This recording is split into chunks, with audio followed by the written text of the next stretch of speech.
बिहार के नेता प्रतिपक्ष तेजस्वी यादव के बोल अब बिगड़ते हुए नजर आ रहे हैं। जिस संविधान और जो लोकतंत्र की बात करते हैं, बड़ी बड़ी दलीलें देते हैं, उसी लोकतंत्र पर तेजस्वी यादव अब सवाल खड़े करते हुए नजर आ रहे हैं। आपको बताएं कि जिस तरीके से मतदाता पुनरीक्षण को लेकर के लगातार तेजस्वी यादव प्रेस कॉन्फ्रेंस कर रहे हैं और प्रेस कॉन्फ्रेंस के माध्यम से इलेक्शन कमीशन समेत मौजूदा सरकार, बिहार सरकार पर हमला कर रहे हैं और अपने आप में वो बता रहे हैं कि किस तरीके से हम अब आगामी विधानसभा चुनाव को देख करके एक्टिव हो गए हैं और इलेक्शन कमीशन पर लगातार हमला कर रहे हैं कि इलेक्शन कमीशन जो है अब इलेक्शन कमीशन नहीं बल्कि चाटुकार करते हुए नजर आ रही है सत्ता पक्ष का। प्रेस कॉन्फ्रेंस करते हैं तेजस्वी यादव और बताते हैं सूत्र को मूत्र करार देते हुए नजर आते हैं। इन विषय पर समझने के लिए मेरे साथ सिद्धि मौजूद है। सिद्धि से हम बातचीत करेंगे और जानेंगे कि क्या उनका इस तरीके का बोल, ये शब्द का जो उन्होंने इस्तेमाल किया है वो सही है या गलत।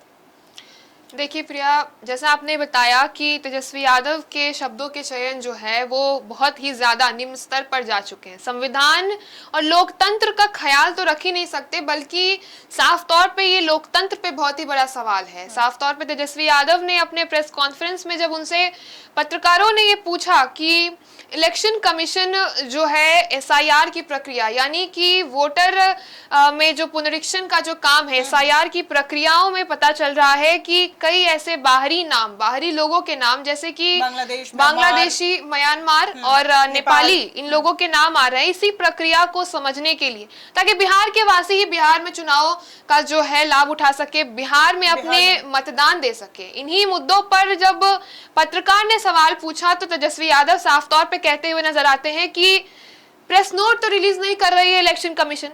पत्रकारों ने बोला कि सूत्रों से पता चलता है। तेजस्वी यादव अपना जो है शब्दों का चयन यही खो देते हैं और वो साफ तौर पे कहने लगते हैं कि किन सूत्रों की बात करें, सूत्रों को वो मूत्र समझते हैं। और कहीं ना कहीं तेजस्वी यादव आज भी, ये घटना कल की है और तेजस्वी यादव आज भी अपने शब्दों पर उतने ही कायम नजर आ रहे हैं। उन्होंने अपने बयान को आगे बढ़ाते हुए कहा कि वो उन सूत्रों की बात कर रहे हैं जो सूत्र एक अफवाह फैलाने का काम कर रहे हैं। लेकिन देखा जाए तो ये साफ तौर पे नजर आता है कि बिहार में कई ऐसे बाहरी लोग यहाँ पर है, मौजूद हैं और जिनको सिर्फ और सिर्फ बिहार के लोकतांत्रिक चुनाव से बचाने के लिए पुनरीक्षण का काम इलेक्शन कमीशन कर रही है। लेकिन तेजस्वी यादव समझते हैं कि ये सिर्फ और सिर्फ सूत्र जो कि मूत्र समान वो बता रहे हैं, इस प्रकार से कहीं ना कहीं लोकतांत्रिक पर जो है एक बहुत ही बड़ा सवाल खड़ा होता है। और देखा जाए तो सबसे बड़ा सवाल ये है कि हमारे भारत देश में संविधान के हिसाब से हम मीडिया जो चौथे स्तंभ पर मानी जाती है, तेजस्वी यादव ने उन्हीं चौथे स्तंभ की कहीं ना कहीं बहुत ही निम्न स्तर शब्दों के साथ जो है अपमान किया है और बहुत ही आपत्तिजनक शब्दों का चयन किया। जो प्रेस कॉन्फ्रेंस में उन्होंने किया उसके बाद उस चीज को उन्होंने वापस से दोहराया भी और वो अब भी कायम है अपने शब्दों पर। जैसा हम देख पा रहे हैं सिद्धि कि मतदाता पुनरीक्षण को लेकर के तेजस्वी का रुख बदला हुआ है और जिस तरीके से वो प्रेस कॉन्फ्रेंस लगातार करते थे, लेकिन अलग प्रेस कॉन्फ्रेंस कल का जो हमें पूरा नज़ारा दिखाई दिया, क्योंकि प्रेस कॉन्फ्रेंस के माध्यम से तेजस्वी बहुत अजीब से चेहरे में नजर आ रहे हैं और ऐसा लग रहा है कि उन्हें कोई चीज़ का डर है। हम कह सकते हैं कि बीते दिनों हमने देखा कि प्रेस कॉन्फ्रेंस के माध्यम से वो लगातार मतदाता सूची पुनरीक्षण पर, इलेक्शन कमीशन पर सवाल खड़े कर रहे हैं और महागठबंधन, कांग्रेस समेत महागठबंधन के जितने भी घटक दल हैं वो चक्का जाम का आह्वान किया उन्होंने। और दोनों एक साथ, यानी तेजस्वी यादव बिहार के नेता प्रतिपक्ष और देश के नेता प्रतिपक्ष राहुल गांधी साथ में आए और राहुल गांधी जिस तरीके से संविधान का एक प्रति लेकर के सबके सामने आ रहे हैं और लगातार संविधान बचाने की बात करते रहते हैं ये दोनों नेता, लेकिन देश के चौथे स्तंभ को इस तरीके से अपशब्द कहना कहां तक जायज है। देखिए प्रिया, इस चीज को हम समझेंगे तो आपने सही कहा कि राहुल गांधी जो संविधान का हवाला देते हैं, तेजस्वी यादव लोकतंत्र की बात करते हैं, लेकिन ये पहली बार नहीं है जब तेजस्वी यादव ने चौथे स्तंभ को लेकर के ऐसे शब्दों के चयन किए हैं। अगर हम तेजस्वी यादव के हालिया बयानों को समझे तो कुछ वक्त पहले तेजस्वी यादव ने साफ तौर पे कहा था कि यदि उनके पिता यानी कि लालू प्रसाद यादव के शासनकाल के समय एक मच्छर भी मरता था तो या यूं कह ले कि मीडियागन जो है उसको एक प्रोपागंडा की तरह जो है प्रस्तुत करती थी और कहीं ना कहीं उसको फ्रंट पेज पर छापने का काम करती थी। लेकिन आज बिहार में आपराधिक घटनाएं बढ़ चुकी है, भ्रष्टाचार बढ़ चुकी है, तो वो कहते हैं कि सत्ता पक्ष से, सरकार से कोई सवाल नहीं किया जाता।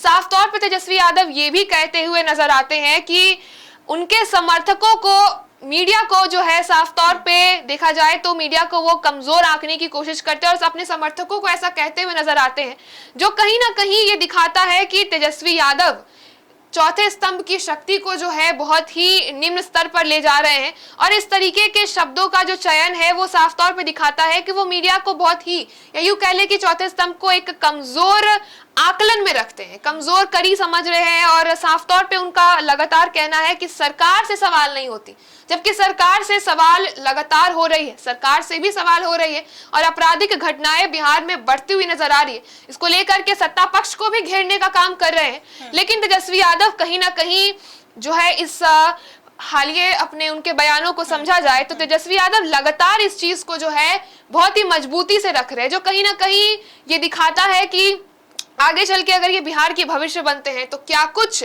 शब्दों का चयन करेंगे बिहार के भविष्य बनके के तेजस्वी यादव। जैसा कि आपने सिद्धि कहा कि बिहार के भविष्य बन करके, चूंकि यंग हैं और युवा इन्हें आइकॉन मान रहे हैं, यूथ आइकॉन के रूप में देख रहे हैं, क्या ऐसे शब्दों के माध्यम से ये बिहार के युवा को लोभित करेंगे?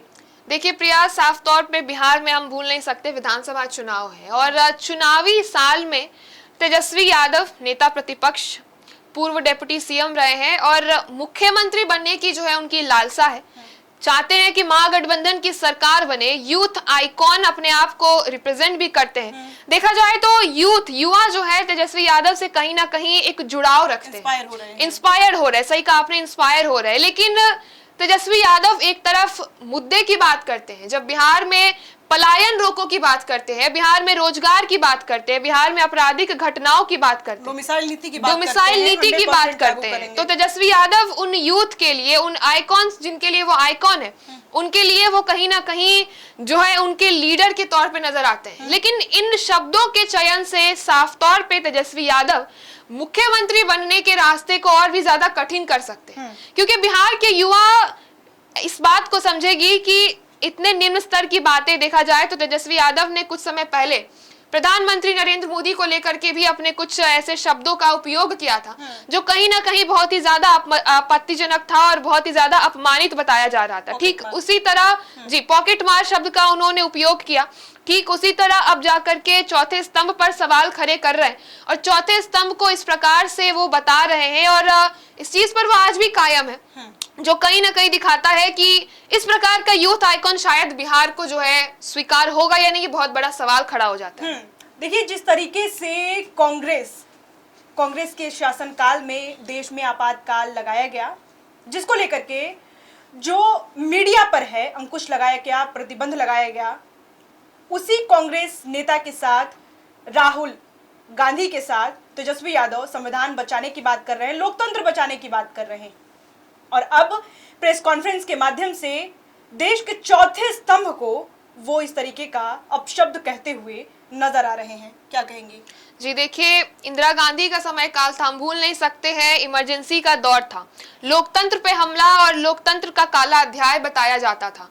उस वक्त कहीं ना कहीं मीडिया को बहुत ही ज्यादा जो है परेशान किया गया था। कहा जाता है कि मीडिया का गला घोटने का काम किया था इंदिरा गांधी के शासनकाल ने, जब इमरजेंसी आपातकाल की घोषणा हुई थी।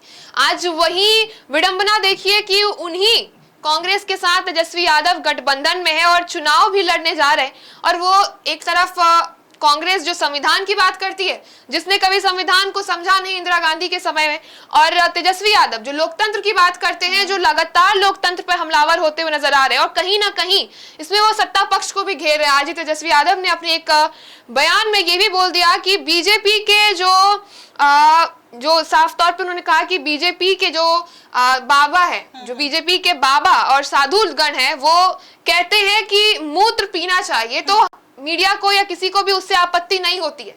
यदि तेजस्वी यादव ऐसे शब्दों का चयन करते हैं तो लोगों को आपत्ति होती है। तो कहीं ना कहीं तेजस्वी यादव इसको एक राजनीतिक दृष्टिकोण देने की कोशिश कर रहे हैं। उनका मानना है कि सत्ता पक्ष से सवाल नहीं हो रहे और सत्ता पक्ष यदि कुछ करती है तो वो स्वीकार है।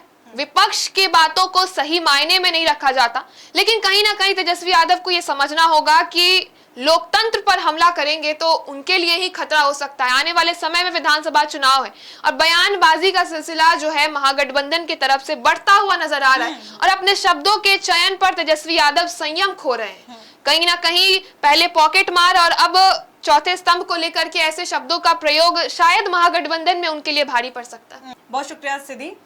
तो देखा आपने कि किस तरीके से तेजस्वी यादव बिहार के नेता प्रतिपक्ष का बोल बदल गया है और लगातार वो इलेक्शन कमीशन समेत देश के चौथे स्तंभ को लेकर के मौजूदा सरकार पर हमलावर बोल रहे हैं।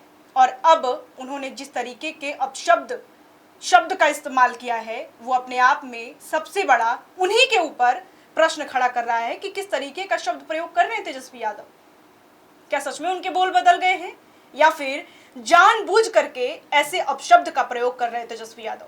बहरहाल इस खबर में इतना ही है। ऐसे तमाम खबरों के लिए देखते रहे first Bihar Jharkhand. Panorama group, जो सोचता है वो करता है। आपके अपने सपनों का आशियाना। ये लो मुंह मीठा करो, आज मैंने अपना जॉब छोड़ दिया, अब हम पूर्णिया वापस जाएंगे। जॉब छोड़ दिया है? मतलब ये घर कैसे चलेगा? हम करेंगे क्या? और माँ बाबूजी क्या बोलेंगे?